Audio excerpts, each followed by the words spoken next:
Well, I packed up camp. Well, camp wasn't a camp. I packed up my my coffee situation down by the lake, and I'm rucking now. That's a term for hiking. I'm rucking because I have a rucksack, about 40 pounds of gear. I would imagine my chest rig and my pack. I'm thinking around 40 pounds, which is manageable for me, no problem.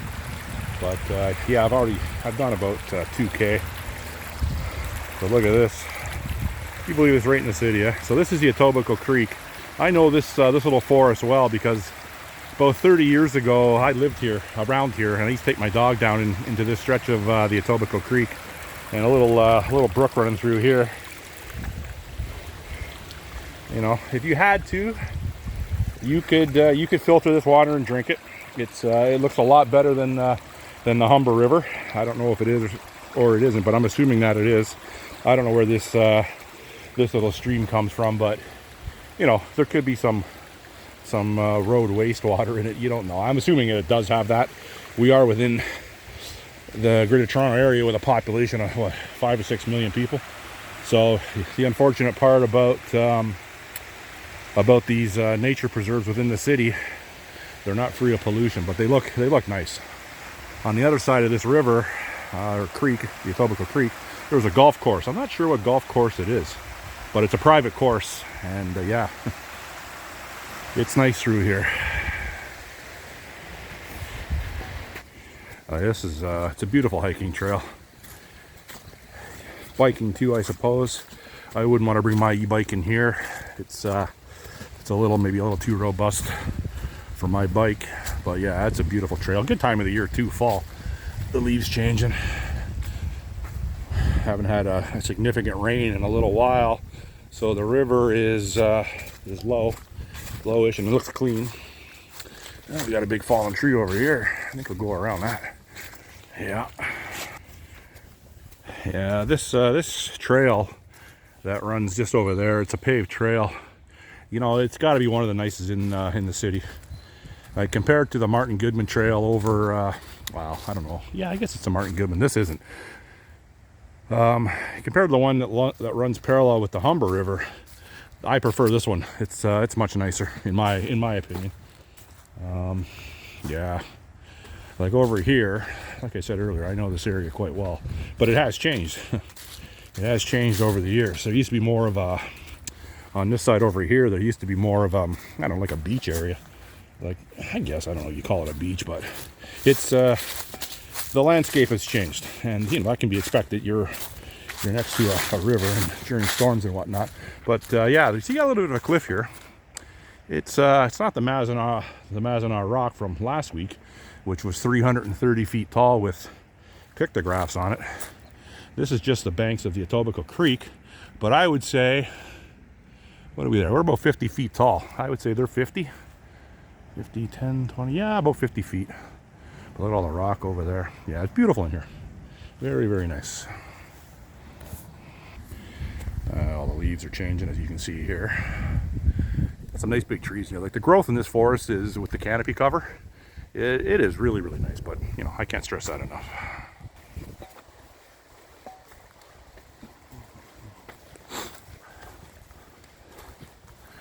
I might have to duck under this one. No going around this.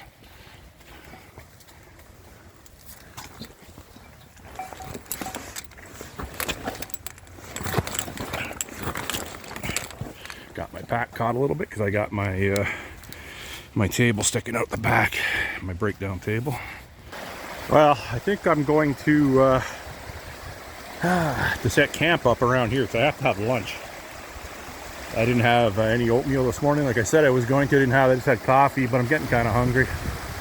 So I think I'm gonna set camp up here. I got to build a little fire because, like I said in my previous video, I have a little forgetfulness, and I forgot to pack my stove, my gas stove. But I'll just build a little fire here. It's on sand. But anyhow, yeah, that's what I'll do. So as you can see, based on this shopping cart that's wedged in with this tree and all the debris attached to it, obviously the water at some point gets this high, and you know, you're from that shopping cart to the river, you're a good 20-25 feet away. And you can tell by the rock formation here and, you know, the debris around this tree, you know, the river gets really powerful. Now that would also happen in the wintertime with the ice. The ice would move a lot of this as well. But yeah, you can tell it. Oh, another shopping cart over there. So like I was saying earlier, yeah, you're getting some urban trash for sure. A lot, actually. You know what? Looking through here now, there's a lot of trash. It's unfortunate, but that's life in the big city. This cliff here is even taller than the last one. I would say this one maybe 60 feet. Very, very nice here. The little rapids are back there. You're obviously not going to be canoeing this. You could put a kayak in here, because I know this river here. From here north to the QEW, it does have spots where it gets a little deep. But you know, you don't see people. I don't know. I've never seen anyone here in a kayak or a canoe. I'm sure people have done it. See right here, you could do it. This is where I used to take my dog. This was a very nice spot. And over on the other side over there, you could, well, it's underwater, but yeah, there was a plateau there that you could walk across the river. Like, it probably gets, I don't know, 4 feet deep, maybe a little bit deeper, right in the middle here. But yeah, it's really nice through here, as you can see. Very nice. Yeah, I would say here, maybe even 5 feet deep. I don't think it'd be over your head, but my head. But yeah, you get some little lagoons here, and you can tell. Obviously, the river has washed out a little. I don't know what you call it, a little, I don't know, embankment. But yeah, I don't see no fish. But I'm sure salmon run this river, I would think. But a little late for the salmon run. They'd probably be long gone to their spawning area a little bit more north, or wherever they spawn. Yeah, a lot of rock. Yeah, I was going to set up camp back there. What am I going to do? Well, I hiked, or rucked in about 2 kilometers from the lake north on the Etobicoke Creek, which I said earlier, and I found a spot, and I'm just setting up for lunch. So I like I said earlier, I have to make a fire, and you know, it could be dangerous, but the likelihood of starting a forest fire is very low, because I'm going to attend to it, and I'm actually having the fire right on the riverbank in rocks, so to make it even more safe. So that's where my fire pit's going to be. I have to make a little spot there for my pot of boiling water, and I'm not using river water. I'm using the water that I brought from home, and this is what I'm having for lunch: Alfredo chicken. I've never had this freeze-dried meal before, so we'll see how it goes. But and it's not that high in calories, this one either. This one's only, what is it, 260 calories, so that's not really much. I think some of the Mountain House are over 500 calories, which is what you want. You want higher caloric intake when you're out in the woods. But you know, as you can see, I'm at a nice spot here. Look at this. This is, and no one's here. It's like no one, other than, you know, we do have some garbage that washed ashore during a storm. Quite a bit of it. But yeah, I can't do much about that. So I'm gonna get the fire going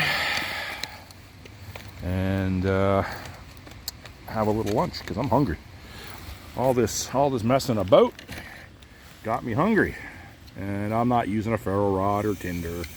I'm using the torch. Yes, I'm burning a little garbage there, not much. Oh, those absorption packs, I've never burnt one before. They're quite flammable.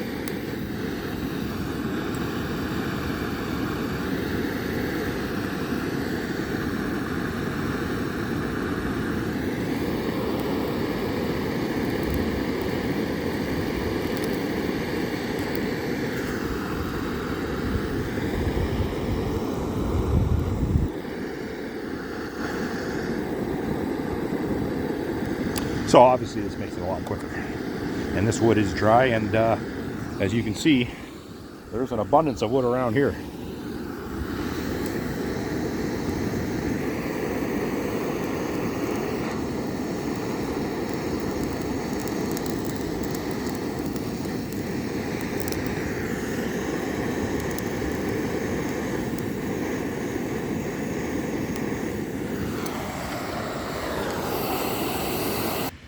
So I got the pot on there. Yeah, it'll burn good enough to get that water boiling. And like I said earlier, it's city water, so it's not out of the river, so it doesn't matter if I have it at a rolling boil. But I do want it at a rolling boil so I can have my meal nice and hot. It's going pretty good now, so it shouldn't take that long, and we'll be eating. I have my my cutlery kit here. It's got everything in it. I have titanium spoons in here, and I have long titanium spoons that I think are designed to eat freeze-dried meals, because you can they're longer, so you can get into the bag with them. I also have expandable hand wipes or toilet wipes. You just you put them in you need a couple drops of water, and these things expand, and then you have a towel, a moist towelette, and I'll be using a couple of those because I want to clean my hands up a little bit. Okay, this is the compression tabs here, just a little bit of water, and you can see them. they expand almost instantly, so they'll be a square. I think they're, what are they, 25 centimeters by 25 centimeters, whatever that works out in the inches. I don't know, 8 by 8 or 9 by 9, something like that. Water should be boiling soon. Okay, so the water's boiling. I'm just going to pour it in. I've already poured some in. It said, I think 1 1/8 cup of boiling water. I think that's probably good. Okay, so I gave it a stir up, and I resealed the bag. It's got one of those like a Ziploc bag, so I just gotta wait another 5 to 6 minutes or something, and I'll let you know how it tastes. Just waiting for the pasta to reconstitute still.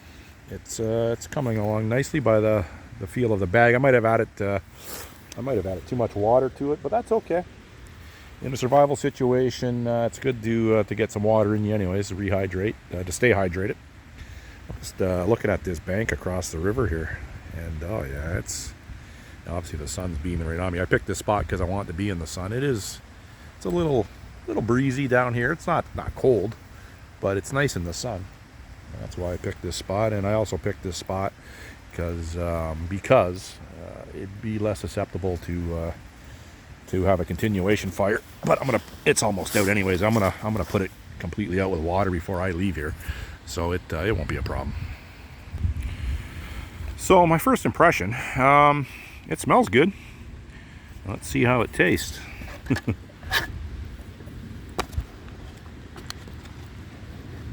It's hot, that's for sure. I think I left it sit long enough. Yeah, so it's too soupy. So I made a. Let's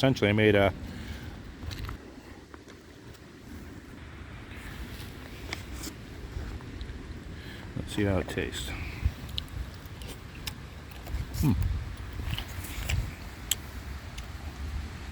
Okay. Chicken's a little tough, but I guess that can be expected. But overall taste, it tastes pretty good. Don't taste too bad at all. And that is that. Now I ordered this. I think I ordered this off Amazon. I think they're $15, $15 or $16. But you can see the steam coming out of it. It don't taste too bad, and it's quite heavy now. But like I said, I put a little bit too much water in it. But that's okay. I can deal with that. And you can see by my shaky camera work that my tripod was left at home. So I'm doing this all by hand, unfortunately. I'm gonna eat lunch. So what I did, I cut the bag down a little bit. It was a little too cumbersome getting my long spork in there. So now it's a little easier. But yeah, it's pretty tasty. Yeah, I definitely get them again. So yeah, good. Well, I'm just about finished my lunch. It's about I don't know, 1:45 or 1 p.m.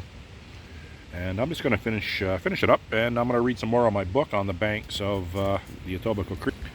Then I'm gonna hike out and head home. So hopefully you enjoyed. Hopefully you enjoyed me doing nothing today.